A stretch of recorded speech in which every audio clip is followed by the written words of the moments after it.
たった一つたった一つのたった一人たった一人の私はここ Hello everybody, I am PhenomSage, and welcome back to another Ancient Magus Bride review.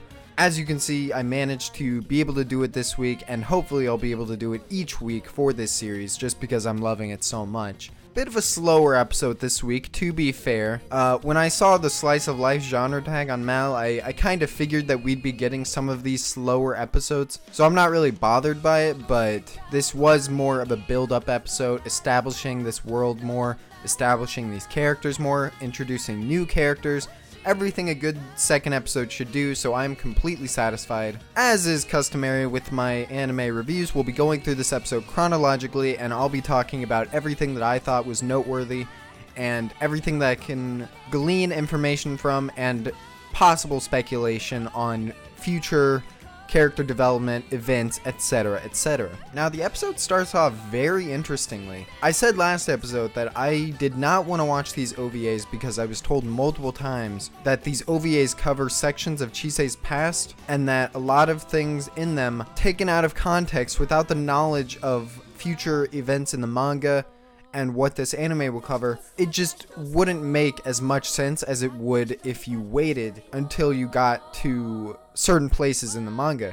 What's interesting though is that we get a little bit of Chise's past right here in the beginning. We get a shot of her and her mother, and we get a shot of her and somebody else in a plane where she's clearly embarking to be sold off as a slave, which we saw in the first episode. So at this point, I feel like it's basically confirmed. I don't need to watch the OVAs yet. I will be saving that for later. They clearly have plans to show Chise's past off in sections of this anime. The question I have now, though, is who is this dude with her in the plane? He clearly has some kind of connection to her and is encouraging her to sell herself off. And the worst part about it is that he doesn't care whether or not she dies. He says, "You said that you didn't care if you lived or died, right?" Like, what the fuck?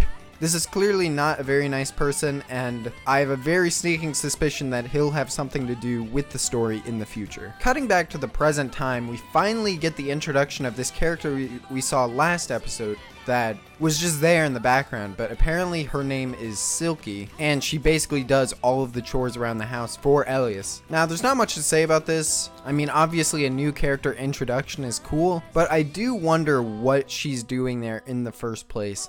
How she ended up there, why is she working under Elias, and why she just refuses to talk. Like, I'm sure there's a reason for that, and I'm sure that we'll get some kind of backstory for her in the future, which I'm really looking forward to. Now, we return to London because Elias says that they need the supplies and materials needed to train Chise as an apprentice. So we're here in London and we're walking on the streets, and this just threw me for a loop entirely. Elias can transform his face. Now honestly, this leads to a lot of speculation on what this is. Is this just some random face he imagined, or is this his true face? To be honest, when I first watched the episode, this face actually looks shockingly similar to a character that we see later on in the episode. And later on in the episode, I'm like, okay, so you just modeled that face after him.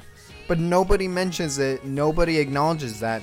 And then I rewatched the episode, and there's just a slight difference with the hair color and the way it's styled. So I think that's straight up just a different face entirely. It's just so weird how similar those two characters' faces look.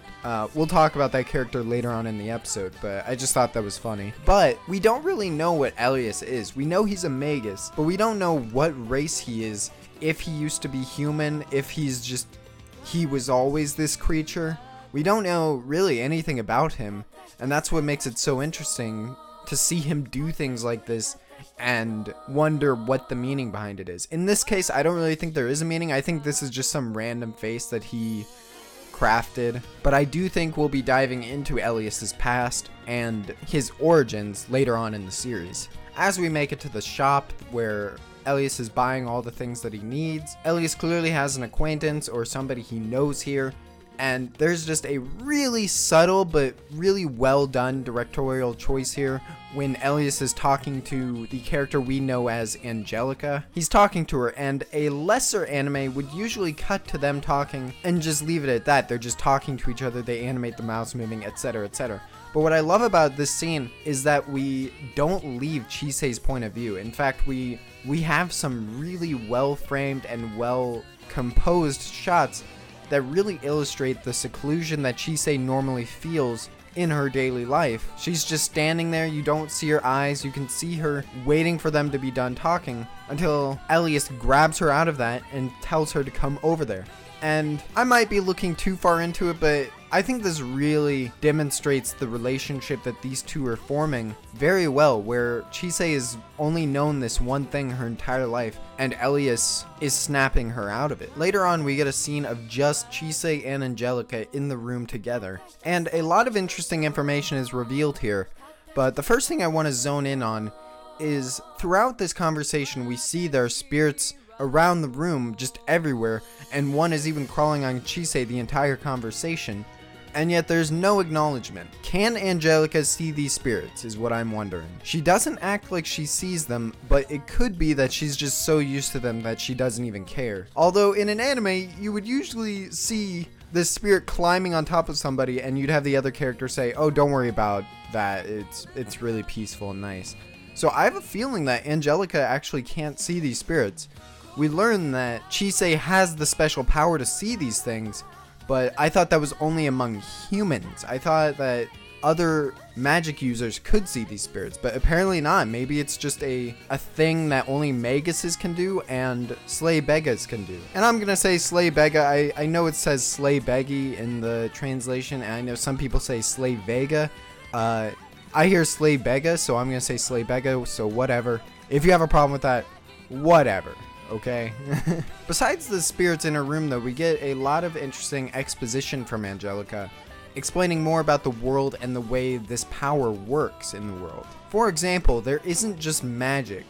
There is sorcery and magic, and from what I've gathered, tell me if I'm wrong, but from what I've gathered, sorcery is done through your own power, through your own will, whereas magic is done through the power of the fairies and the spirits. I think they both come to the same end, but I think the means is what separates those two. And not only are they separate powers, but I feel like this might be separate factions entirely, and I feel like there might be feuds between these two factions. Of course, they may coexist as well, that's also a possibility, but I don't know. The way they built this up feels like they're building up towards a clash of sorcery and magic, which would be really cool for this universe. After hearing the explanation of sorcery versus magic, Chise inquires, she's like, can I use magic? Is it possible for me to use magic?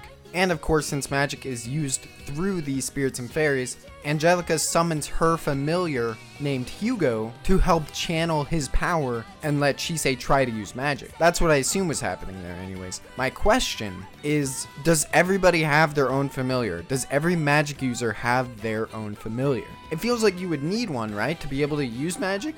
So I wonder if potentially Chise could get her own familiar of her own. And honestly, I didn't mention this in my first impressions video. I don't know if this has anything to do with that giant flaming bird in the opening.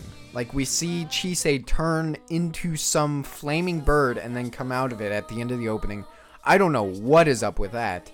Don't spoil that if it has nothing to do with this. Actually, don't spoil that period. But I wonder if that potentially has something to do with the familiars that we find out about in this episode. Now, while trying to use magic, Angelica tells Chise to try and think of a flower that she loves the most and form this crystal into that flower. So Chise, of course, is thinking about flowers, and she ends up digging up old memories that she probably shouldn't have. And we get some brief glimpses of her mother. And the weirdest part is we get glimpses of her mother being happy with Chise, with being, you know, like a decent mother. From the brief information that we're given about Chise's past and her mother in this episode, there is clearly so much more to it than just, oh, shitty parents, they abandoned her, whatever. Like, there is a lot more to this story than what was illustrated in the first episode. Later on, we find out that her mother is dead right now, and Chise had to watch her die in front of her own eyes.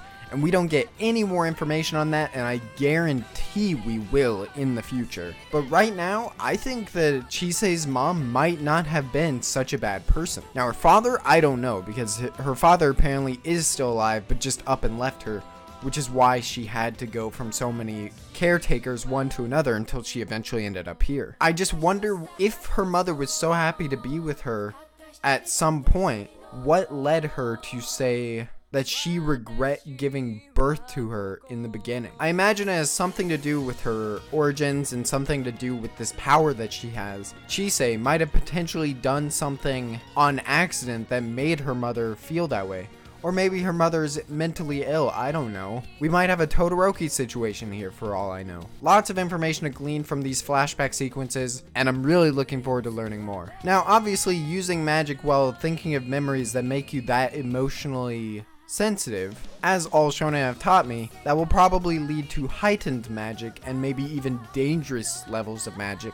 And that is exactly what happened in this case. We get a glorious shot of Elias stopping Chise from using her magic any further, and we cut back and we see that Chise has just devastated this room with the crystal that she was holding.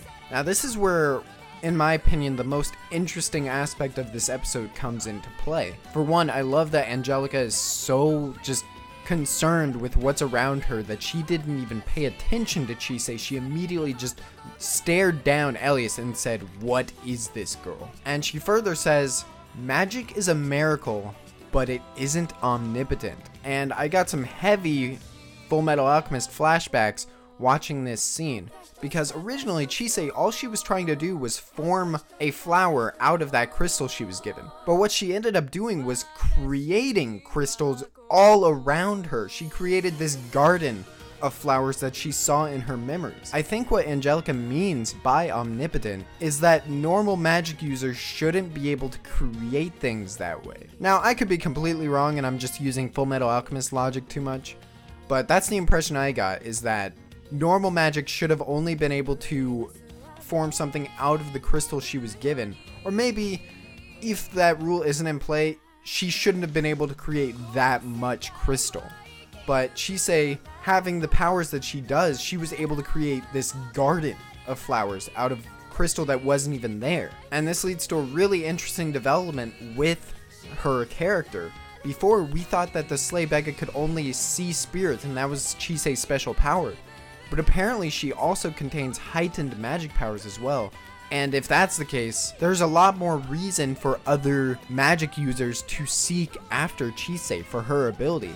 And now I'm wondering, how rare are Slay Beggars? How many are out there? Angelica, being the nice person that she is, isn't really mad about the crystals all over her floor, but does ask Chise to go get a broom and something else to help clean this up. So Chise walks off, and this is another example of just this director knowing what they're doing on how to frame these shots and how to build characters without the use of dialogue. As Chise is walking away, she can hear Angelica and Elias talking to each other about what just happened and what's going on, and I really love the way that it was framed on how Chise just kept stopping for a moment and then walked forward and then stopped for a moment, listening to what they're saying, and then eventually just running away. Like, I know that seems basic, but just the way it was framed and the way it was shot in that scene was really well done, in my opinion. And looking past the technical aspects, I wonder what Elias said to Angelica. We see a shot of Elias whispering something in Angelica's ear, and I wonder what was said. I wonder how it pertains to the plot in the future, if it's even important. I don't know, but they really focused on that, and I wonder how that'll come into play later. Before we move on from this like shopkeeper mini section of the episode, I did want to say I felt like the comedy in this episode, the way it was interspersed and the way they switched to like this chibi style with the comedy, I don't think it was as well integrated as it was in the first episode. In fact, at some points it was kind of distracting. There was some good comedy in the episode. There was a funny scene where Angelica was asking if Elias had done anything weird to Chise, and Chise is like, anything weird? And Elias is just like, you really shouldn't be taking that long to deny that. So there was good comedy. I just felt like the sections where they were outright switching styles to convey comedy didn't work nearly as well in this episode as it did in the first episode. In the first episode, it felt way more natural to me and it felt like it fit. In this episode, I didn't feel that. So minor nitpick on the episode, I just didn't enjoy those sections. There were 3 sections of chibi style, but whatever. On our way back to Elias's home, or I guess I should say Elias and Chise's home, we get some really nice development between Chise and Elias, continuing to further this relationship and this character arc. I love their interaction here where Elias is asking Chise about what happened to her, why is she here now, what is her relationship with her parents, did they die or did they abandon her? And the way Elias is saying it is so blunt, like she even comments on that. He's just saying it straightforward, like, oh, what happened? What's going on with that? And he says the reason he asked that way is because it really doesn't matter to him. It doesn't matter why she's here now. She's here regardless. And Chise's line is just so good. She says, his plain, dispassionate words are somehow comforting and kind. And I just love how you can see the bond forming here. You can see where this relationship will go in the future and how loyal she'll be to him and how he'll always be there for her. It's honestly beautiful, I'm not even lying. We finally make it to the home and we see that somebody's waiting there at the door, and we get another new character introduction. This time this person's name is Simon and he is a priest of the church. Now, I like this character. I like his introduction. This is the character I was talking about, by the way, earlier in the review. His face just looks so similar to who Elias transformed his face into, but it's not. It was a different person. Either way, this character seems like a really fun person, a really fun guy that will have more to do as the series goes on. But what's really interesting about his introduction in this episode isn't really his character as much as it is his relationship and interactions with Elias and Silky in the home.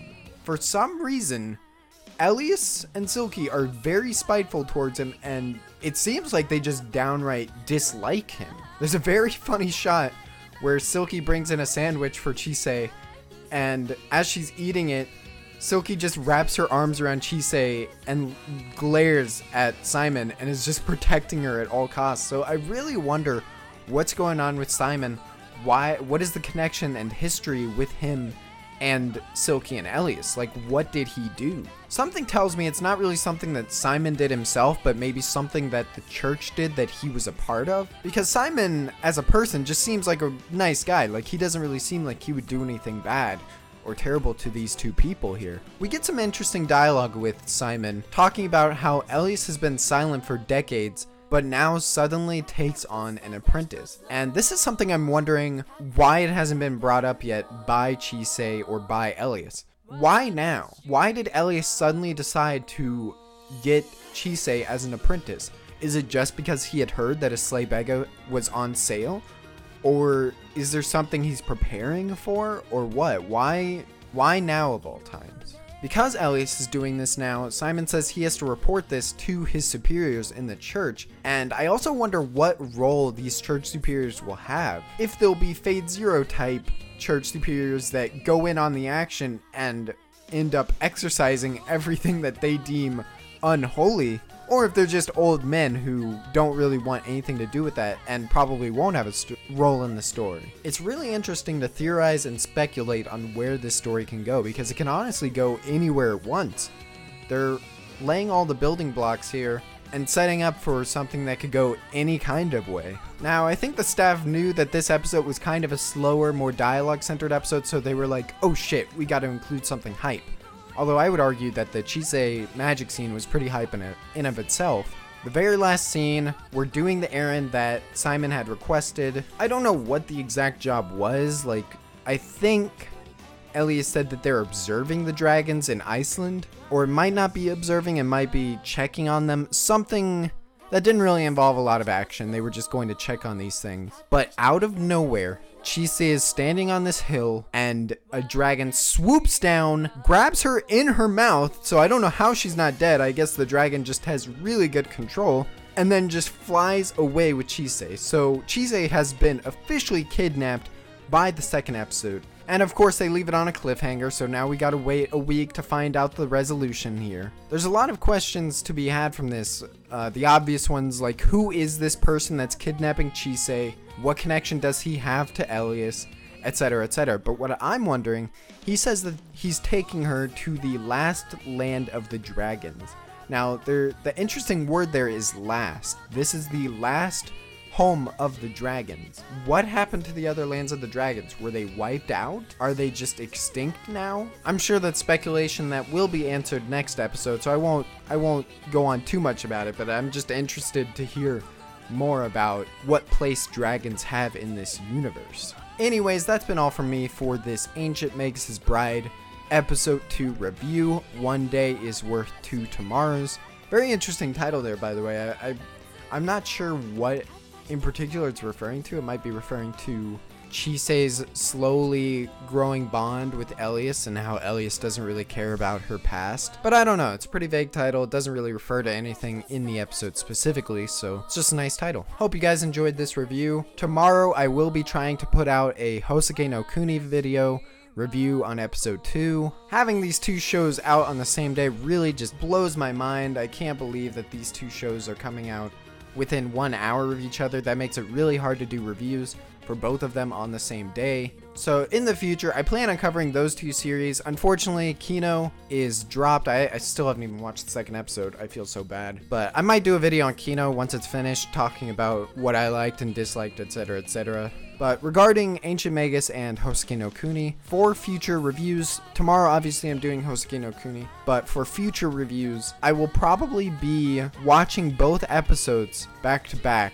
and then covering whichever one I like more on Saturday, and then covering the one that I didn't like as much. That doesn't mean it was bad, but just the one that I didn't like as much the next day. In this case, I haven't seen the Hoseki no Kuni episode yet, but that's what I'm going to be doing for future reviews. So hopefully you guys are okay with that. Hopefully it won't die. It won't be an unsuccessful review releasing it a day later. Not too many people are watching Hoseki no Kuni, despite my pleas, so that's unfortunate, but we'll see what goes on with that. Thank you all so much for watching. Again, thank you for the support. I feel like I have to say that every single episode review, every single video now, just because you guys are so cool and so supportive. Talk with me every single video. It's so nice having people like you watching my videos. So thank you. And as always, have a good day.